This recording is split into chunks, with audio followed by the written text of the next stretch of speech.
जी महाराज जगत के प्राणियों के लिए शरीर से आत्मा की ओर ले चलने की बात करते हैं, शरीर से आत्मा की ओर बढ़ने की बात करते हैं।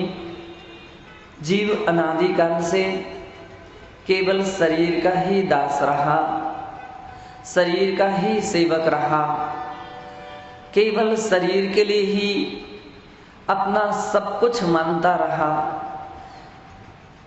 आत्मा के लिए वह भूला रहा है। इसलिए विभिन्न विभिन्न दृष्टिकोणों से भी बतलाना चाहते हैं कि जिस शरीर के लिए तू आज तक अपना मानता रहा, जिस शरीर में निरंतर निरंतर लीन रहा, हर भाव में जिस शरीर की सेवा की है, एक बात तो समझ ले कि वो शरीर कैसा है। केवल एक बार व्यक्ति के लिए समझ में आ जाए, शरीर के स्वभाव का ज्ञान हो जाए, यथार्थ शरीर का परिचय हो जाए, तो बंधो शरीर के प्रति बनी हुई आसक्तियां सहज मात्रा में दूर हो जाएंगी और व्यक्ति परमार्थगामी हो जाएगा। इसलिए वे शरीर के विषय में कहते हैं, त्यक्त्वा कुफलोपमं वपुरिदं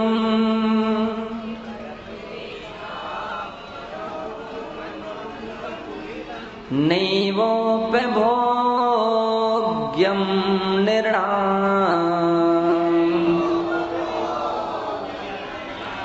स्याच्चैन् मोहे कुजन्मेरन्ध्ररहितम्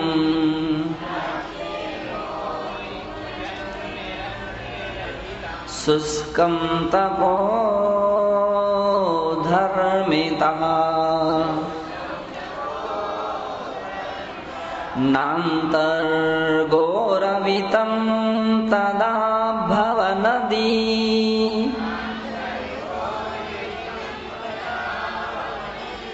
तारेक्षमं जायते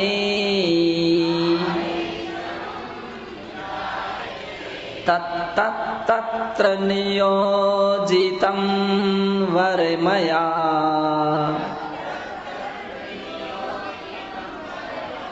सारं सदा सर्वदा।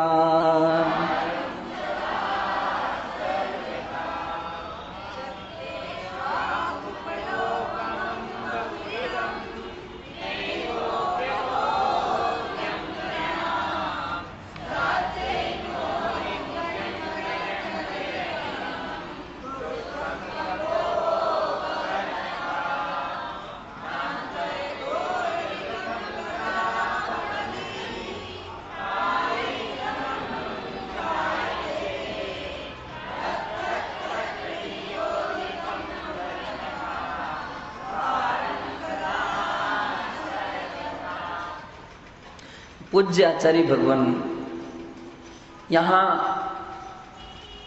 शरीर के लिए तुम्बी की उपमा देते हैं। कहते हैं, त्यक्ते स्वाकुकफलोपमं वपुरिदं नैवोपभोग्यं नृणाम्। जैसे कुफल, कुफल का अर्थ कड़वी तुम्बी से लिया गया है। तुम्बी कड़वी भी होती है और मीठी भी होती है। चूंकि पूज्य आचार्य महाराज के लिए यहाँ कड़वी तुम्बी से प्रयोजन है और वे कहना चाहते हैं कि जो कड़वी तुम्बी होती है वह तो साक्षात एक जहर की तरह होती है, एक जहर की तरह होती है। यदि वह कड़वी तुम्बी खाने में आ जाए तो उसके अंदर में इतना विषाक्त जहर होता है कि अनेक लोग केवल ऐसी तुम्बी के खाने से ही अस्वस्थ हो जाते हैं, बीमार हो जाते हैं। कभी कभी ऐसी स्थितियां बन जाती हैं कि श्रावक अगर कुशलता से काम ना ले पाए तो फिर लौकी आदि कभी कभी ऐसी सामग्री आहार के माध्यम चला दी जाती है, चल जाती है, और बंदो उसका परिणाम बहुत खराब निकलता है। शास्त्रों में तो उल्लेख यहाँ तक मिलते हैं कि कड़वी तुम्बी के आहार के कारण किसी मुनिराज की संलेखना और समाधि भी हो गई। कहीं जगह देखा जाता है कि केवल कड़वी लौकी या तोरई चल जाए तो उसकी विषाक्तता के कारण से उल्टी हो जाती है, दस्त हो जाते हैं अथवा बुखार आ जाता है। ये भी इस प्रकार से देखा जाता है। कुशल श्रावक इसलिए जब कभी ऐसी सामग्री का प्रयोग करते हैं तो उसके लिए दूसरे व्यक्ति के लिए पास में बैठाल करके रखते हैं। थोड़ी सी सब्जी का टुकड़ा उसके लिए पहले चखने के लिए देते हैं कि देखो चख करके कैसे है। थोड़ी सी दे करके देखते हैं, देखिए चख करके, अरे बहुत अच्छे हैं, तब तो उसको स्वीकार करते हैं। वो कड़वी है तो फिर उसके लिए अलग कर देते हैं। कुशल श्रावक इन सारी बातों का ध्यान रखते हैं। कहने का तात्पर्य है कड़वी तुम्बी को कोई भी निर्नाम पूज्य आचार्य कहते हैं मनुष्य उपभोग्यम नैवं मन्यते, उसके लिए उपभोग के योग्य नहीं मानते हैं, उसका सेवन नहीं करते हैं, उसको नहीं खाते हैं। क्यों? क्योंकि वो कड़वी है। कल अपन श्री कृष्ण और पांडवों के उदाहरण में देख रहे थे। श्री कृष्ण ने पांडवों के लिए एक ऐसी ही कड़वी तुम्बी दी थी कि इसके लिए गंगा स्नान करके ले आइए, और इतने बार स्नान कराने के उपरांत भी उसकी कड़वी तुम्बी, उसकी कड़वाहट समाप्त नहीं हुई थी। उसकी कड़वाहट समाप्त नहीं हुई थी क्योंकि जिस वस्तु का जो प्रकृति होती है, जैसा उसका स्वभाव होता है, वो स्वभाव सहसा नहीं जाता है। कड़वी तुम्बी का तो कड़वाहट स्वभाव रहता ही है और नियम से वो अपनी कड़वेपने को नहीं छोड़ते हैं। पूज्य आचार्य श्री कहते हैं केवल तुम्बी कड़वी नहीं होती है, वे कहते हैं शरीर की प्रकृति भी कड़वी है।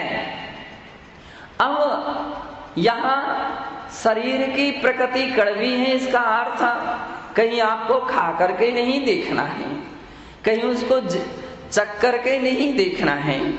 कड़वी का अर्थ है कि प्राणी के लिए अहितकर है, प्राणी के लिए अस्वास्थ्य को उत्पन्न करती है, रोग को उत्पन्न करने वाली होती है, तकलीफ और पीड़ा को उत्पन्न करने वाली जैसे तुम भी होती है, वैसे के वैसे ही यह शरीर भी प्राणी के लिए केवल दुखों को उत्पन्न करने वाला होता है।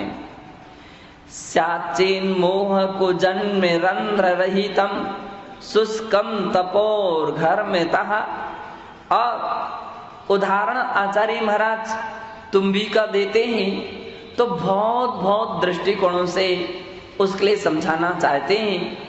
और वो कहते हैं कि वह जो तुम्बी है, सबसे बड़ी बात ये है कि वह मोह और कुजन्म रूपी छिद्रों से यदि रहित हो तब तो फिर स्वस्थ परख भी हो सकती हैं। यदि वह मोह और कुजन्म रूपी छिद्रों से रहित हो, जबकि तुम्बी को अंदर से देखा जाए तो तुम्बी खोखली रहती है, उसके अंदर में पूरा फोलापन रहता है, और फोलापन होने के कारण से आचार्य श्री कहते हैं सछिद्र होती है। जब कभी जिन्होंने सूखी या गीली तुम्बी को देखा होगा तो उसमें विभिन्न विभिन्न प्रकार से परतों के कारण छिद्र हुआ करते हैं। इसलिए पूज्य आचार्य महाराज कह रहे हैं कि वह छिद्र ही उसकी सबसे अधिक कड़वाहट के कारण बनते हैं। छिलका उतना अधिक कड़वा नहीं होता है जितना कि अधिक उसकी वह छिद्रों के मध्य पाया जाने वाला दल हुआ करता है, वह जितना कड़वा होता है। क्यों? क्योंकि उसमें छिद्र होते हैं। तो इसलिए आचार्य महाराज कह रहे हैं कि तुम्बी के अंदर में छिद्र होने के कारण उसके अंदर में कड़वाहटपना अधिक रहता है। यदि छिद्र ना हो तो उसके अंदर में कड़वाहटपना नहीं आ पाएगा। उसी प्रकार से शरीर के अंदर में वे उपमा देना चाहते हैं कि केवल छिद्र हैं तो मोह रूपी छिद्र हैं, अर्थात जो भी स्थान अपने शरीर में हुआ करते हैं, विशेष करके मोह, और मोह एक ऐसा छिद्र है कि अपन जो कुछ भी इसके अंदर में डालते जाते हैं सब कुछ इसके अंदर में समाविष्ट होता चला जाता है, सभी कुछ चला जाता है। यहां तक कि क्या तीन लोक को नाच, तीन लोक का भोजन भी एक छोटा सा मुख पेट के अंदर में ले जाता है, और केवल एक बिलस्त का पेट दिखने में तो एक बिलस्त का दिखता है, लेकिन एक बिलस्त के पेट में तीन लोग का अनाज भी समा जाता है। और सिंधु नीर अर्थात समुद्र पर्यंत पानी भी अगर हम अनंत भवों की अपेक्षा से विचार करें तो इस जीव ने कितना भोजन किया, कितना भोजन किया। तो आचार्य महाराज ने तो यहां तक कहा, भुक्तुर्जितान मुहुर मोहान मया सर्वेपि पुद्गलः। सर्वेपि पुद्गलः यानी जितने जितने पदार्थ हमको दिखने में आ रहे हैं केवल वे एकमात्र पुद्गल ही दिखता है।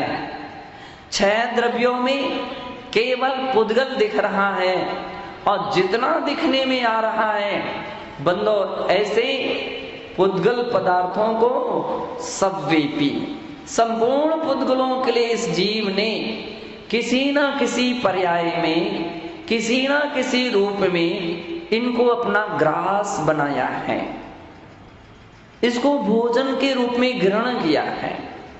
एक सज्जन ने आकर के कहा कि महाराज श्री, पत्थर थोड़ी खाया जाता है, जीव ने तो कभी पत्थर नहीं खाया होगा। मैंने कहा कभी जाकर के देखो, और ऐसे लेबोरेटरियों के अंदर में जाओ और वहां जाकर के देखो तो मालूम चल जाएगा कि पत्थर में ऐसे ऐसे जीव पाए जाते हैं जो केवल पत्थर का ही भक्षण करते हैं। ऐसे भी जीव हैं कि जो केवल पत्थर को ही खाते हैं, पत्थर का ही उसको भोजन है। फिर किसी ने कहा कि तो फिर लोहा थोड़ी कोई खा सकता है। मैंने कहा लोहा भी खाया जाता है। लोहा, हाँ, जिस समय उसमें जंग लग जाती है तो एक ऐसे जीव उत्पन्न हो जाते हैं जो धीरे धीरे उसके लिए बिल्कुल मिट्टी बना देते हैं। और एक दिन ऐसा भी आ जाता है कि उसका नामो निशान भी नहीं रह पाता है, नामो निशान भी नहीं रह पाता है। अब आप बतलाइए कि विश्व में और कौन सी वस्तु रही है जिसे प्राणी ना खाता हो, जिसे किसी ने नहीं खाया हो। कोई भी ऐसा विश्व का पदार्थ नहीं है जिसे इस जीव ने अपना ग्रास नहीं बनाया हो। दूसरे प्राणियों की बात क्या बंदो, अपनी अपनी सबकी एक ऐसी ही कहानी है कि आचार्य भगवान कहते हैं कि वह भी एक बार नहीं, भुक्तो जितान मुहुर्मुहान, मोह के कारण अनेक बार पदार्थों को इस जीव ने भोजन में अपना ग्रास बनाया है और उसके द्वारा अपने शरीर की रक्षा की है, क्षुधा की पूर्ति करने का प्रयास किया है। एक छोटा सा गड्ढा, एक छोटा सा छिद्र, दिखने में तो छिद्र है लेकिन सबसे अधिक कड़वापन तो उस छिद्र के ही कारण होता है। कहा जाता है यदि व्यक्ति का पेट ना होता, यदि व्यक्ति का पेट ना होता तो व्यक्ति कभी भी जिंदगी में पाप नहीं करते। जितने भी पाप होते हैं आप देख लीजिए, जितने भी पाप होते हैं केवल पेट के लिए व्यक्ति हिंसा कर रहा है। किसके लिए? जब किसी कसाई से पूछते हैं तो केवल अपना पेट दिखाता है कि पेट के लिए। झूठ बोलने वाले व्यक्ति विभिन्न प्रकार से सबके लिए आपके लिए अनुभव है। बिजनेस और सर्विस, जिस भी स्थान पर बैठा हुआ व्यक्ति है, चाहे शासन चाहे प्रशासन की गद्दी पर हो, बंधो झूठ झूठ, कितनी झूठ की स्थिति खड़ी हुई है। कदम कदम पर झूठ व्यक्ति बोल रहा है। सामग्री कुछ किसी दूसरे मूल्य पर खरीद करके लाता है और ग्राहक के लिए कुछ अन्य मूल्य की बतला देता है। भाई ये पेन तो मैं बाजार से 25 रुपए का खरीद करके लाया हूं, आपके लिए कम से कम 30 में तो बेचते ही हैं, आपके लिए 28 में लगा देंगे, चलो 27 सही। अच्छा आप हमारे बहुत निकटवर्ती हैं, 26 में दे देंगे, जबकि लाया कितने में है? 20 रुपए। कैसे कैसे बिजनेसमैन व्यापार करते हैं वो तो आप सबके अनुभव में है। हम लोगों ने तो ज्यादा कुछ कभी व्यापार किया नहीं है, इसलिए वो पता नहीं है वो सारी कलाओं के लिए। लेकिन हाँ, जब कभी हम बैठ बैठ करके सुनते हैं और लोग सुनाते हैं कि महाराज अमुक वस्तु इतनी की हमने इतने में चला दी है, समझ में आ जाता है कि कितना आप झूठ बोलते हो, कितनी चोरी करते हो। चाहे वह घर की चोरी हो चाहे सरकारी चोरी हो, लेकिन चोरी भी तो कर लेते हो। हर किस्म के टैक्स चोरियां हैं और विभिन्न प्रकार की सामग्रियों के लिए भी दूसरे की रखी हुई सामग्री को भी आप हड़प लेते हैं कितनी बार। तो बंधो आचार्य भगवान कहते चोरी है ये। जब किसी चोर से पूछा जाए क्यों भाई ऐसा क्यों करते हो, तो वो भी पेट दिखा देता है। सब पेट के लिए, झूठ बोलने वाला भी पेट दिखाता है केवल इस पेट के लिए। कुशील सेवन करने वाले ऐसे कभी महिलाओं से पता लगाया जाए, व्यभिचारिणियों से कि आप ऐसा क्यों करते हो, ये तो बहुत बड़ा पाप है, वो भी अपना पेट दिखा देते हैं पेट के लिए। परिग्रह का संग्रह में दिन रात व्यक्ति लगा हुआ है, जब हम किसी से पूछते हैं कि अपने लिए पेट भर भोजन मिल गया, फुर्सत है, अब तुम कल की क्यों चिंता करते हो? पल की खबर नहीं तो कल की क्यों तैयारी करके रखते हो? वो भी अपना पेट दिखा देता है कि अगर कल जी गए तो इस पेट के लिए तो कुछ होना चाहिए, परिवार के लिए भी तो कुछ होना चाहिए, कुटुंब के लिए ही होना चाहिए। बंधो, इसका अर्थ है कि केवल पेट के लिए व्यक्ति पाप करता है, और जितने भी पाप होते हैं बहुत कड़वे होते हैं। नीम उतनी कड़वी नहीं होती है, जहर भी इतना कड़वा नहीं होता है जितना कि कड़वा पाप होता है। जहर खाने वाला भी व्यक्ति अधिक से अधिक कितने भी तीखा जहर क्यों ना हो, थोड़े समय तक छटपटा करके उसकी मृत्यु हो जाती है। लेकिन पाप एक ऐसा जहर है, पाप एक ऐसा जहर है कि बंदो जिसका प्रभाव प्राणी के लिए क्षण भर में ही नहीं, सागरों पर्यंत उसकी वेदना को भोगना पड़ता है। सागरों पर्यंत, सागर कितना विशाल समय है कि जिसकी गिनती हम वर्षों के द्वारा नहीं गिन सकते हैं। ऐसी वह मनुष्यों की आयु तो असंख्यात वर्ष की पल्य प्रमाण होती है। एक सागर में तो असंख्यातों पल्य व्यतीत हो जाते हैं।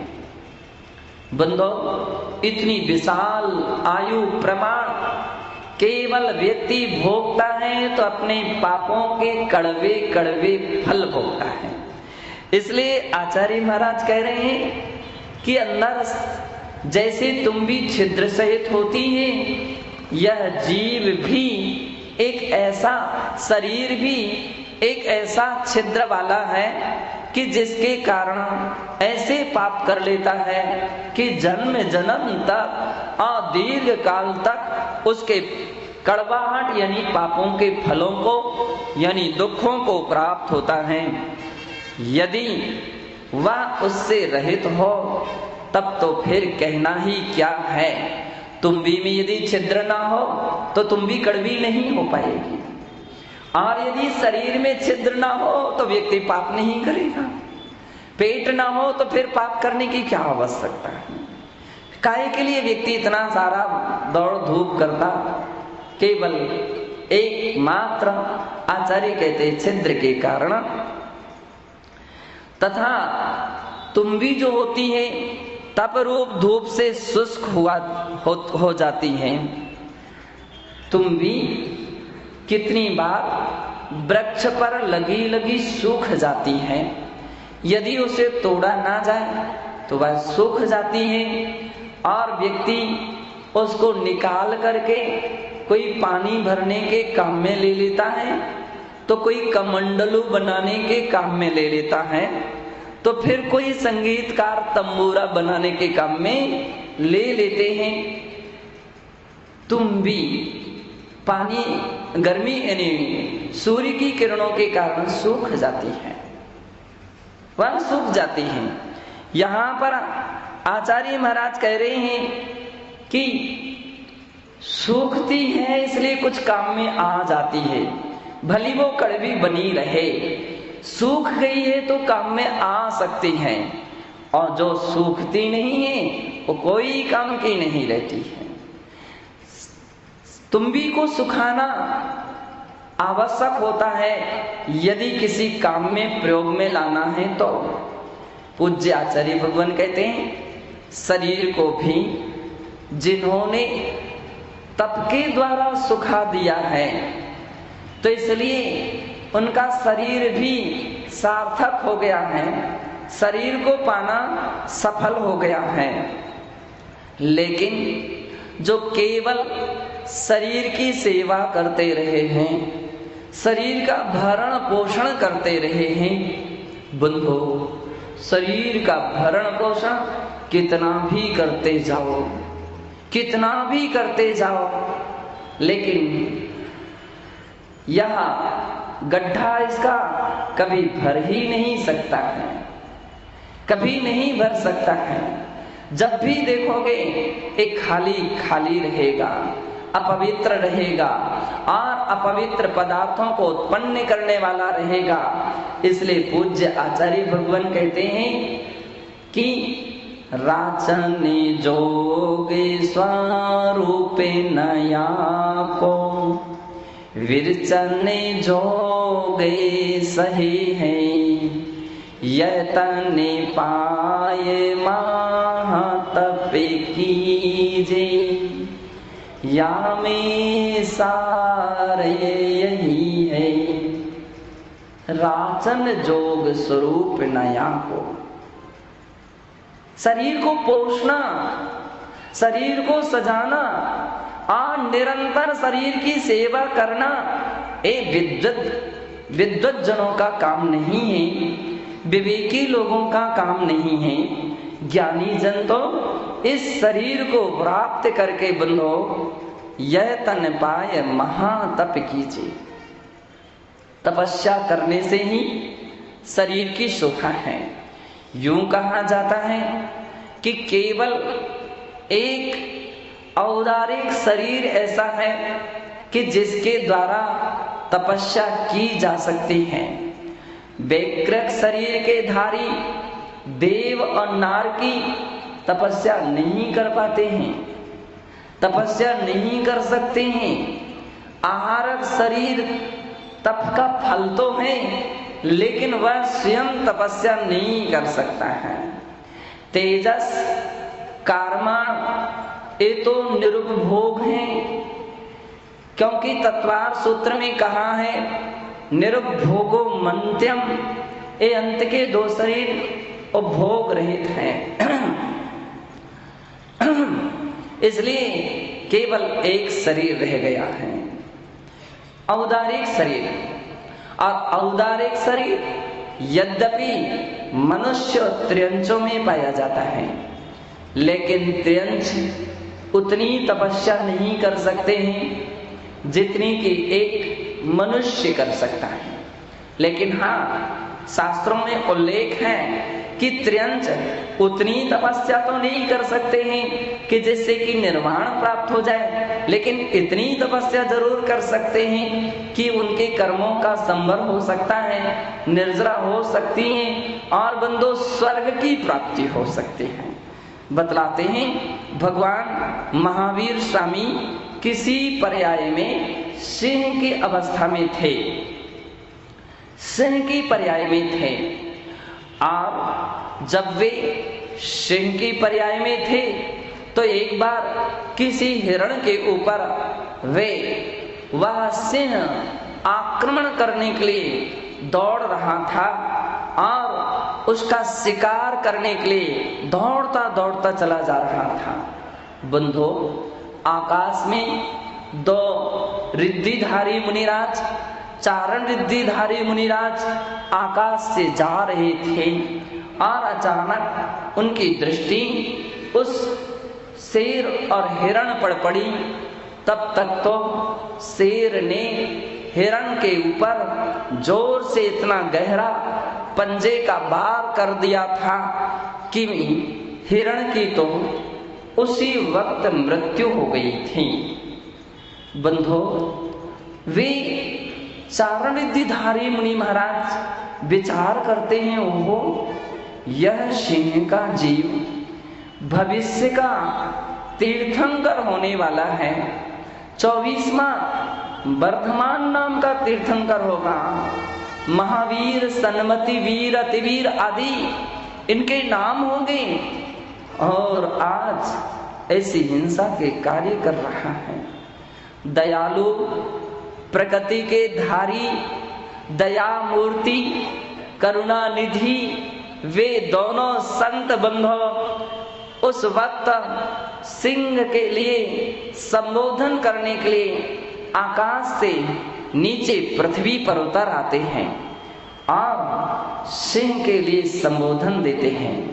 भो, अहिंसा के अवतारी आज हिंसा में उतर रहे हो।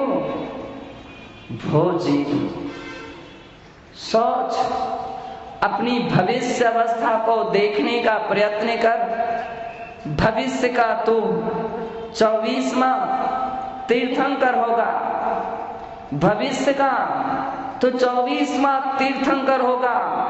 जैसे ही बंदो ये बात उससे के कान में पड़ती है, उसके लिए तो जाति स्मरण हो जाता है।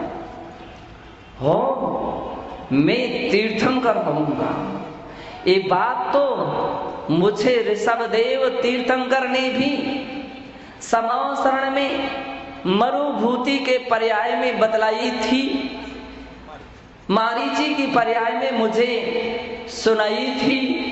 किंतु धिक्कार हो मुझे, मैंने भगवान की वाणी को सत्य नहीं माना, संदेह किया था, विश्वास नहीं किया था, और उसका ही परिणाम भव तक मुझे भटकना पड़ा।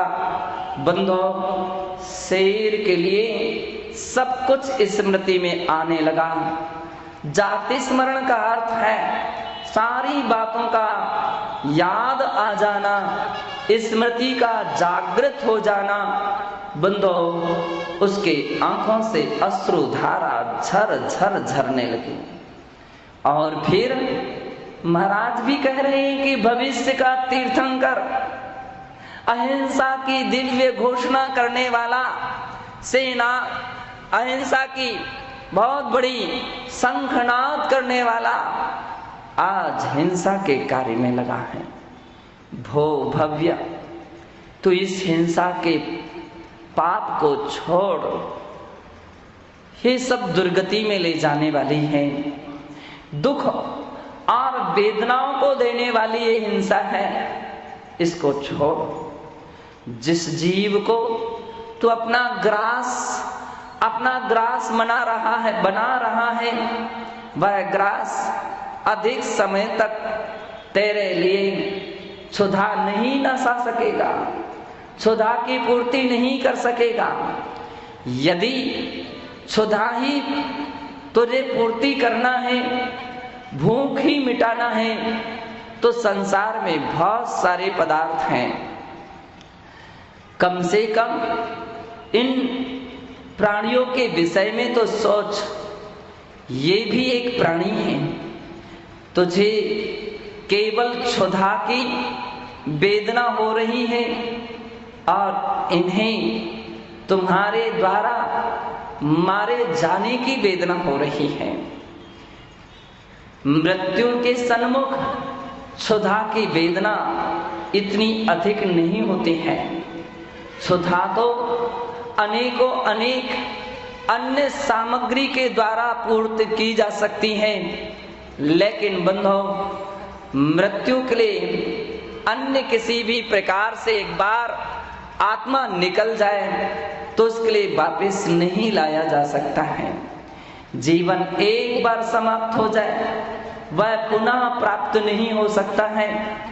चारण रिद्धिधारी मुनिराज उस शेर के लिए संबोधन करते हैं, और शेर के लिए बंधो उसको तो जाति स्मरण हो गया, सोचता जाता है।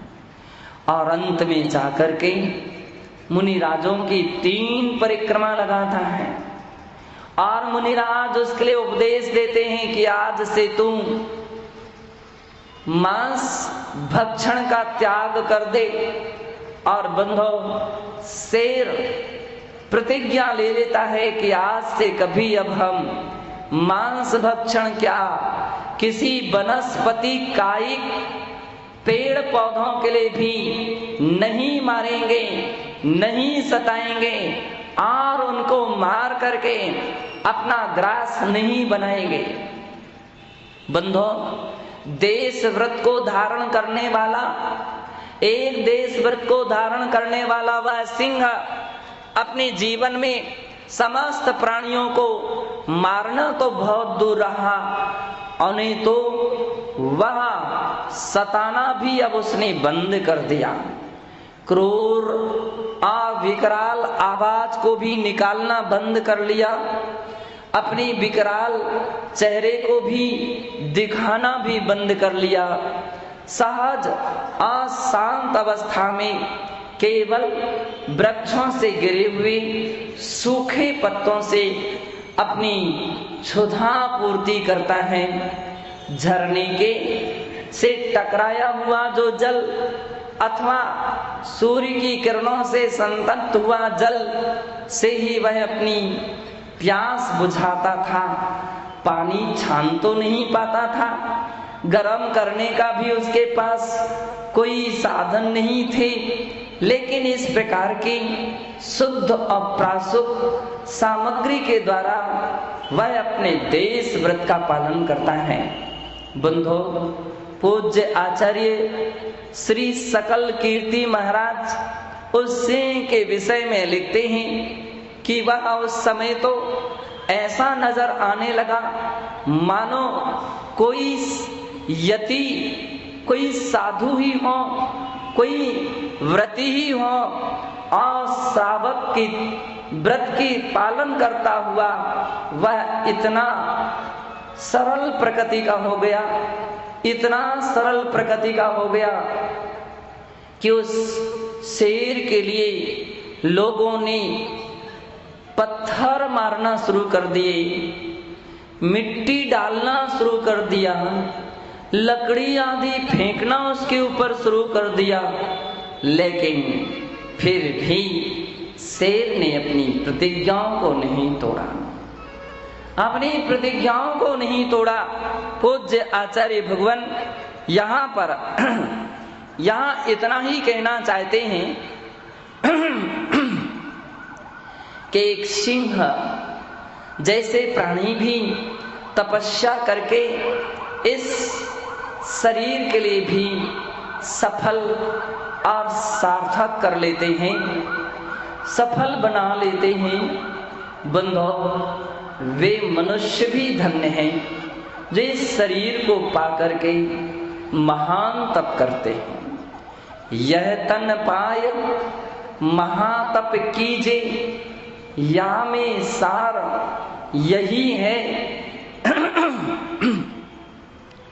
कहा जा रहा है कि यह तन पा करके महान तप कर लेना चाहिए। धन्य है निर्ग्रंथ मुनियों के लिए। जब हम इनकी अवस्था को देखते हैं तो लगता है कि इन्होंने निश्चित ही एक ऐसा महान ज्ञान को प्राप्त किया है कि सद्ज्ञान को प्राप्त कर लिया है, सम्यक ज्ञान को प्राप्त कर लिया है कि अब इस शरीर के लिए भोगोपभोग का विषय नहीं, अपितु इसके लिए तप का विषय बनाएंगे, तप का विषय बनाएंगे। इस शरीर के द्वारा तप करके कर्मों की निर्जरा करेंगे, संवर करेंगे और मुक्ति को प्राप्त करेंगे, निर्वाण की यात्रा प्राप्त करेंगे। इसलिए जो भी मुझे शरीर प्राप्त हुआ है, अब तो इससे अपना इस प्रयोजन को सफल ही कर लेंगे। अनंत अनंत भव निकल गए, इस जीव ने कभी भी ऐसा सम्यक पुरुषार्थ नहीं कर पाया कि जिससे निर्वाण की प्राप्ति हो जाए। बंधो, वे ज्ञानी जीव, हे रत्नत्रयधारी जीव, ऐसे शरीर को पाकर के तपस्या करके कल्याण करते हैं। बंधो, सोच लीजिए, हमारी इस भारत भूमि में इस धरा पर एक ऐसे महान तपस्वी हुए हैं, महान तपस्वी हो चुके कि जिन्होंने केवल खा पी करके विषय भोगों का इस शरीर के लिए स्थान नहीं बनाया, अपितु त्याग और तपस्या के द्वारा जीवन को महान बनाया है। परम पूज्य मुनि कुंजर आचार्य आदि सागर जी महाराज अंकलीकर हुए। जब हम उनके विषय में देखते हैं, पढ़ते हैं, सुनते हैं, तो मालूम चलता है कि ऐसे भी मनुष्य हुए 7 दिन में, केवल 7 दिन में एक बार भोजन करते थे, एक दिन आहार लेते थे। सप्ताह का उनका वह दिन फिक्स था, सप्ताह का एक दिन उनका निश्चित था, एक दिन आहार लेते, 7 दिन तपस्या करते थे, 7 दिन तपस्या करते थे। परम पूज्य तपस्वी सम्राट आचार्य सन्मति सागर जी महाराज भी उसी परंपरा में एक ऐसे तपस्वी हुए कि जिनके विषय में हर व्यक्ति उनकी तपस्या के सुन करके मुख तले अपनी उंगली, दांत तले उंगली दबा लेता है। कितने भी विपरीत विचार वाले भी व्यक्ति क्यों ना हो, तो भी उनकी तपस्या के सन्मुख तो सभी प्रशंसा करके ही लौटते। कैसे तपस्वी हैं जिन्होंने केवल 40 वर्ष की उम्र में, लगभग 40 वर्ष की उम्र में ही सभी प्रकार के, 35 या 40 वर्ष की उम्र में सभी प्रकार के अन्न का त्याग कर दिया था। बंधुओं, जिनकी घी, दूध, शक्कर, नमक, दही, तेल सबका त्याग था, सभी प्रकार के अनाजों का त्याग था, सभी प्रकार के मेवा मिष्टान्न का त्याग था, सभी प्रकार के फल फ्रूट का त्याग था। एक बार किसी व्यक्ति ने जब ये सारी बातें सुनी तो उन्होंने कहा, खाते क्या थे? मैंने कहा, केवल पानी और छाछ। आज तक के विश्व में एक भी ऐसा उदाहरण नहीं है कि जो केवल छाछ और पानी लेकर के लगभग 9-10 वर्ष केवल उन्होंने छाछ और पानी लिया था। ऐसे विकराल तपस्या करने वाले गिनीज बुक में भी देखें तो ऐसा एक भी नाम नहीं मिलेगा, एक भी नाम नहीं मिलेगा। भली आचार्य महाराज का नाम गिनीज बुक में ना आया हो, लेकिन बंदो गिनीज बुक से कम नहीं थी उनकी तपस्या।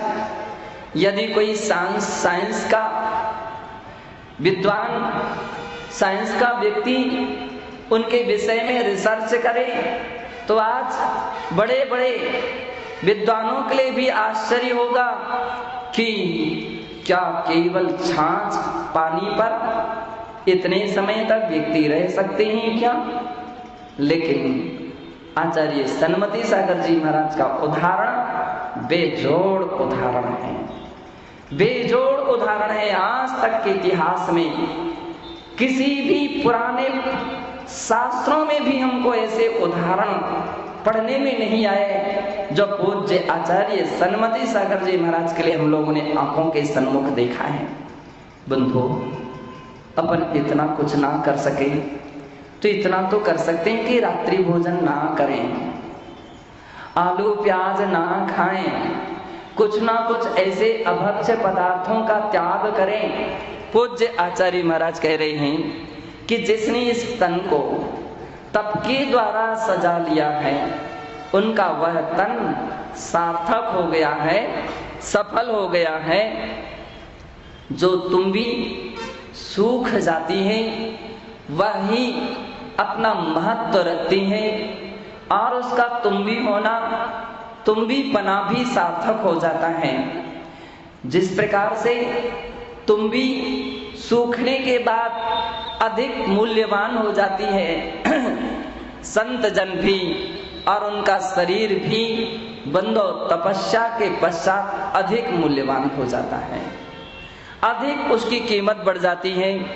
और इसके आगे कहते हैं कि फिर वहां तुम भी जो सूख चुकी है वहां पानी में डाल दीजिए तो वह डूबती नहीं है, पानी में डाल देने के बाद डूबती नहीं है।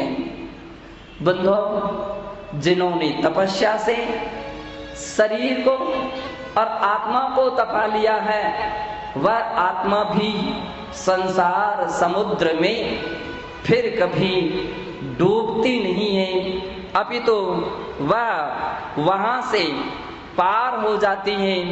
ऐसा पूज्य आचार्य भगवान कहते हैं, क्योंकि छिद्र रहित भी है और सुखी भी है, दोनों बातें हैं।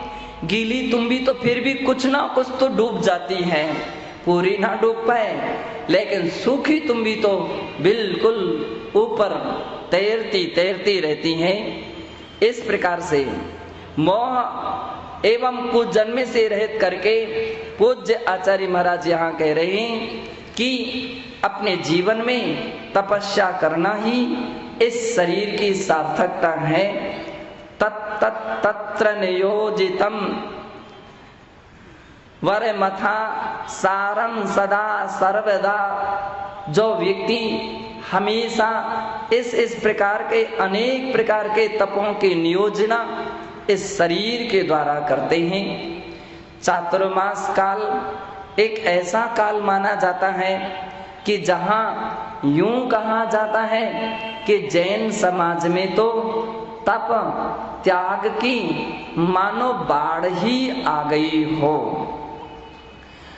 जगह जगह हर स्थानों पर लोग कहीं भी रहते हो, ऐसे अवसरों पर मौसम भी अनुकूल होता है और अन्य विशेष कार्य भी ऐसे नहीं होते हैं। विभिन्न प्रकार से तपस्याएं करते हैं, कोई व्रत करते हैं, कोई नियम संयम का पालन करते हैं, और कोई कुछ भी ना कर सके तो तपस्वियों की सेवा करते हैं। तपस्वियों की सेवा करना भी एक तप है। पूज्य आचार्य समंत्रभद्र महाराज ने रत्नकरंडक श्रावकाचार में कहा, दानम भैया व्रतम। जो श्रावक साधुओं के लिए आहार दान आदि देता है, चौका लगाता है, यह भी एक भैया वृत्ति नाम का तप है। और इस तप के द्वारा वे भी संबंध निजरा को प्राप्त होते हैं। और भी कुछ ना हो सके तो कम से कम तपस्वियों के दर्शन जरूर करना चाहिए। बड़ी प्रसन्नता है, बड़ी खुशी है कि आज अपने यहाँ श्री कपूर चंद जी घ्वारा बुंदेलखंड से यहाँ पर उपस्थित हुए हैं और वे भी यथा संभव तो त्याग वगैरह करते ही रहते हैं, लेकिन अधिक त्याग उनके राजनीति कार्य में चलते हैं। अब उन्होंने संन्यास का विचार तो बना ही लिया है, अब राजनीति से संन्यास लेकर के धर्म नीति में अपने कदम बढ़ा रहे हैं। इसलिए सबसे अधिक उनको खुशी तब होती है जब वे किसी तीर्थ क्षेत्र की वंदना करते हैं, सेवा करते हैं, उसका विकास करते हैं, अथवा मुनियों के दर्शन करते हैं। इतनी सब कुछ अवस्था के बीच भी रहते हुए अपने नियम संयम का पालन करते हैं। बड़ी प्रसन्नता है आज अपने यहाँ श्री पूज्य गुरुदेव आचार्य सन्मति सागर जी महाराज के संघस्थ और उनके संघपति श्री विश्वसेन जी मिंडा, भरत मिंडा मुंबई से आए हैं और बड़ी श्रद्धा भक्ति से आए हैं। अजित कुमार जी कारवा जो कि मुंबई से उदयपुर से यहाँ उपस्थित हुए हैं, बहुत अच्छी धार्मिक श्रद्धा और भक्ति को जो लिए हुए रहते हैं, सबके लिए मेरा बहुत बहुत आशीर्वाद है। बांसवाड़ा से श्री सुरेश जी यहाँ पर पधारे हैं और लोहारिया से सुखलाल जी, सभी के लिए निरंतर निरंतर धर्म की वृद्धि हो, धर्म का विकास करते रहें, मेरा उन सब के लिए आशीर्वाद है। जय बोलिए महावीर भगवान की।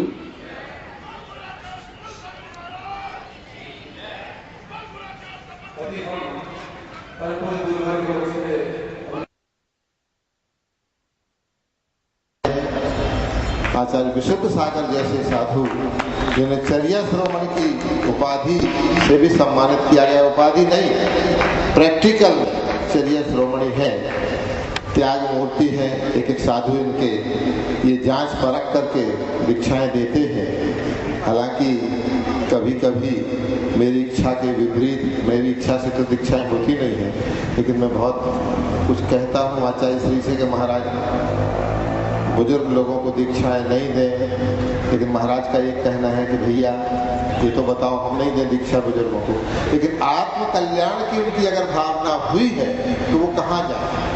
उनकी बात भी सही है। मैं ज़्यादा कुछ नहीं कहना चाहता, आपसे इतनी कहना चाहता हूँ, महाराज श्री से भी निवेदन करना चाहता हूँ कि महाराज श्री इस समय जैसे आदिनाथ के समय मारीच पैदा हो गया था, इसी तरह से क्षमा करें कुछ ऐसे लोग जो साधुओं की श्रेणी में आते हैं। मुझे एक खास विद्वान से चर्चा के दौरान पता चला, उन्होंने तय किया है कि आचार्य विराग सागर, आचार्य विशुद्ध सागर कुछ ऐसे साधु हैं जिनके खिलाफ वातावरण पैदा करने की कोशिश की जा रही है। आप एक बात पर और गौर करना, ये हम सबका कर्तव्य है, साधुओं का नहीं। आज से 50 साल पहले भी कभी बस से, ट्रक से साधुओं की मृत्यु होते हुए आपने कहीं नहीं सुना होगा, इतिहास साक्षी है इस बात का। लेकिन अब कुछ लोग षड्यंत्र पूर्वक जो सबसे आगे साधुओं के नाम आ रहे हैं, जो चर्या में आगे आ रहे हैं, ज्ञान में आगे आ रहे हैं, ऐसे साधुओं को रास्ते से ही हटा दो, ऐसा षड्यंत्र किया जा रहा है। ये बहुत खतरनाक बात है। इसलिए प्रार्थना है आचार्य श्री से भी कि जब विहार करें तो सड़क से थोड़ा हट करके विहार करें। सभी साधुओं से प्रार्थना है कि आचार्य श्री को बीच में लेकर के चलें। गृहस्थ लोगों से भी प्रार्थना है कि वह भी साधुओं को तरफ, चारों तरफ अपना घेरा बना करके चलें। घटना को तो रोका नहीं जा सकता है, लेकिन प्रयास करने पर, प्रयास तो हमें करना चाहिए। हम और ज़्यादा कुछ, कल मैं आगरा में था आचार्य विशुद्ध सागर जी के पास।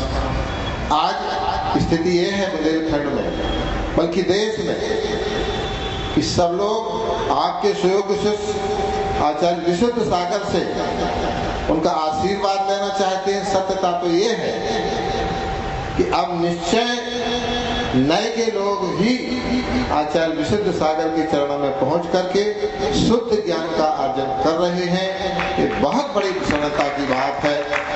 जिनके बारे में कहा जाता है कि निश्चय वाले चौका नहीं लगाते हैं, वो भी आचार्य विशुद्ध सागर के प्रभाव से अब साधुओं को, आचार्य विशुद्ध सागर को, अन्य को चौका लगाने लगे हैं। ये हमारी बहुत बड़ी उपलब्धि है। आचार्य श्री आपसे प्रार्थना है कि अब बहुत समय हो गया, एक बार बुंदेलखंड के लिए भी आपको पुनः पधारना है। हमें गर्व है कि हमारे बुंदेलखंड के हीरे ही नहीं कोहिनूर हैं, लेकिन जिन्हें जयपुर जैसी नगरी में तराशा जा रहा है, बढ़ाया जा रहा है, ये बहुत सौभाग्य की बात है।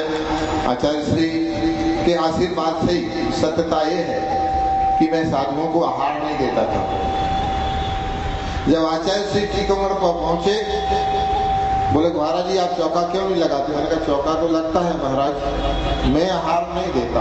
उसके कुछ कारण है। बोले मैं किसी तरह की कोई प्रतिज्ञा नहीं कराता हूँ और आप आहार देना शुरू करो। आपके आशीर्वाद से आहार देना शुरू किया और आज ये है कि वर्धमान सागर भी जो सबके हाथ से आहार नहीं लेते हैं, उन्होंने भी मेरे हाथ से आहार लिया है। देखिए जिस ओर आप बढ़े तो बढ़ते ही जाते हैं।